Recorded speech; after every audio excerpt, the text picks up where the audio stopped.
मेरे प्यारे मित्रों, मैं राजनंदन प्रसाद एक बार फिर आपके सामने। मित्रों, बिहार में शिक्षक सबसे महत्वपूर्ण हो गए हैं, इसमें कोई दो राय नहीं है। शिक्षक के नाम पर ही वोट मिलता है और शिक्षक के नाम पर ही उनकी रोजी रोटी चलती है। बोलने के लिए तो बहुत कुछ है, लेकिन मैं इतना जरूर कहूँगा कि बिहार सरकार केवल और केवल शिक्षा पर ही फोकस किए हुए है। ये अलग बात है कि शिक्षकों को प्रताड़ित किया जा रहा है या शिक्षकों को परेशानी बढ़ाई जा रही है। एसीएस साहब खुद निर्णय लिए हैं कि जो मॉनिटरिंग हो रही है शिक्षकों पर, उसे वह संतुष्ट नहीं है। अब ये चाहते हैं कि वे डायरेक्ट उन्हें सूचित किया जाए। डीडीसी को यह मामला दिया गया था कि शिक्षकों पर नकेल कैसे कसा जाए, उनकी निगरानी कैसे हो, स्कूल की मॉनिटरिंग कैसे हो, लेकिन उससे वो संतुष्ट नहीं हुए। एक न्यूज़ उसी समय सोशल मीडिया पर आ गया कि के पाठक साहब को हटाना सरकार के लिए हितकारी नहीं थी। बस यही काम कर गया। के पाठक का नाम सुनते कि के पाठक साहब को हटाना सरकार के लिए घातक साबित हो रहा है, शिक्षा फिर बेपटरी हो रही है, इसलिए एसीएस साहब ने नकेल को और कसने का प्रयास शुरू कर दिया। अब डायरेक्टर प्राइमरी, डायरेक्टर माध्यमिक के माध्यम से सीधे एसीएस साहब के टेबल पर जाएगी सब्जी का, और वो निर्णय लेंगे कि एक अफसर 3 महीने के लिए जो उन्हें आमंत्रित किया गया स्कूल, उसमें वो केवल खाना पूर्ति किए हैं या वास्तव में कुछ किए हैं।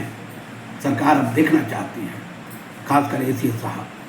ठीक है, ये अच्छी पहल है, इसका हम स्वागत करते हैं, क्योंकि सरकार तो पिछले कई वर्षों से केवल अपमानित ही हो रहे हैं, उनकी मॉनिटरिंग हो रही है। एक स्कूल में 4-4 बार, दिन भर में 4-4 बार पदाधिकारी, यहाँ तक कि जब पदाधिकारी नहीं मिला तो कंप्यूटर ऑपरेटर, लिपिक स्कूल पहुंचकर वो भी जो एमएससी पीएचडी किए हुए प्रधानाध्यापक हैं उसकी वो निगरानी कर रहे थे। खैर, सरकार के हर कदम पर शिक्षक उनके साथ हैं, इस बार भी उनके साथ रहेंगे। कर ले, जोर जितना लगाना है लगा ले। शिक्षक भी अब हारने वाले नहीं हैं। समय पर स्कूल आते हैं, समय से स्कूल जाते हैं, ये सब पता है। अब स्कूल में अव्यवस्था है अगर, तो प्रधानाध्यापक भी अपने सामर्थ्य के अनुसार उसे पूरा कर रहे हैं। ऐसा नहीं है कि प्रधानाध्यापक महोदय नहीं कर रहे हैं। प्रधानाध्यापक महोदय क्या कर लेंगे? फंड रहेगा, फंड मिलेगा तभी तो कुछ करेंगे। अब तो कुर्सी बेंच आया, पहले से मालूम था कौन कॉन्ट्रैक्टर है, किसके माध्यम से आ रहा है, वो स्कूल में पहुंचाया, आपको उतना चेक काट के दे देना है। बैग खरीदा गया, पहले से मालूम है, स्कूल पहुंचा, प्रधानाध्यापक महोदय चेक काट के दे दिए। बहुत सारी किताबें आ रही है, कॉपी आ रही है, आप पहले से तय किए हुए हैं। सेट बनाने के लिए कॉन्ट्रैक्टर पहले से तय किए हुए हैं। इसके बावजूद आप किस चीज़ की निगरानी करेंगे? सामान तो आप दे रहे हैं। एक प्लेट जिसकी कीमत, अब बार बार एक ही बात बोलने की ज़रूरत नहीं है, आप खुद टेंडर दिए, कॉन्ट्रैक्टर ठीक किए, माल स्कूल में पहुंचा दिए, अब प्लेट पतला आ गया, उसके लिए प्रिंसिपल क्या कर सकते हैं? और आप तो दबाव बनाकर उतना का चेक भी दिलवा दिए। तो इस हालात में हर चीज़ सेंट्रलाइज हो चुका है। जब सामान सेंट्रलाइज हो गया और सेंटर के माध्यम से, केंद्र कहने का मतलब कि बिहार सरकार के और शिक्षा विभाग के माध्यम से ही जब स्कूल में सामान पहुंच रहा है, तो फिर आप उस सामान की क्या निगरानी करेंगे? रही बात क्लास चलाने की, तो सबको मालूम है कि बिहार में कभी सुबह 6 बजे हो जाता है, कभी 9 बजे हो जाता है, कभी 4:30 बजे छुट्टी होती है। केवल एक्सपेरिमेंट कर रहे हैं आप। मेरे प्यारे मित्रों, आप जितना नकेल कसेंगे, शिक्षक बहादुरी के साथ उसका सामना करेंगे। मेरे प्यारे मित्रों, एक खबर अच्छी है। के पाठक साहब के टाइम में जिन शिक्षकों का या कर्मचारियों का वेतन रोका गया था।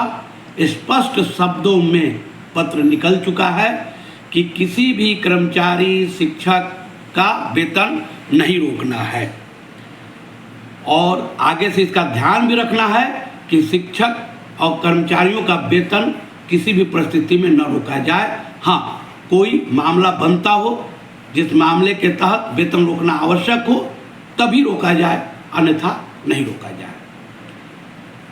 एक बहुत बड़ी खबर मित्रों, क्लास 1 और क्लास 2 के बच्चों के लिए क्वेश्चन पेपर लीक न हो। देखिए, बात को आप ध्यान से सुनिएगा। क्लास 1 और क्लास 2 के बच्चों के लिए जो मौखिक परीक्षा ली जा रही है वह प्रश्न पत्र लीक न हो, इसलिए सरकार ने ई शिक्षा कोष पर परीक्षा से 1 घंटा पहले लोड करने के लिए शिक्षकों को आदेश दे रहा है। सभी शिक्षक अपने आईडी के माध्यम से जो सवाल पूछने हैं उसको लोड करेंगे अपने मोबाइल में और वही सवाल बच्चों से पूछेंगे। बिहार पहला राज्य है इस देश का जहां क्लास 1 और क्लास 2 से शिक्षा में इतनी बड़ी सुधार की जा रही है।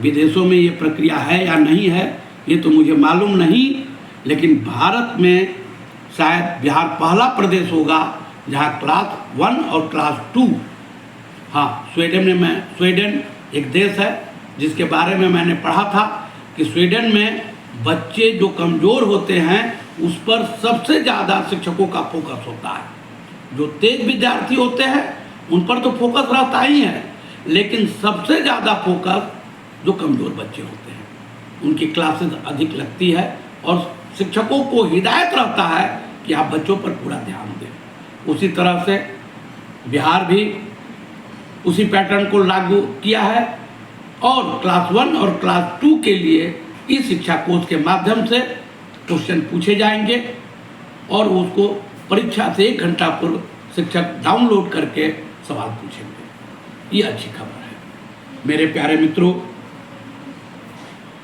मैं राजनंदन प्रसाद आपसे बार बार निवेदन करता हूं कि आप मेरे चैनल को शेयर करें, सब्सक्राइब करें, लाइक करें। धन्यवाद, बहुत बहुत धन्यवाद। जय हिंद।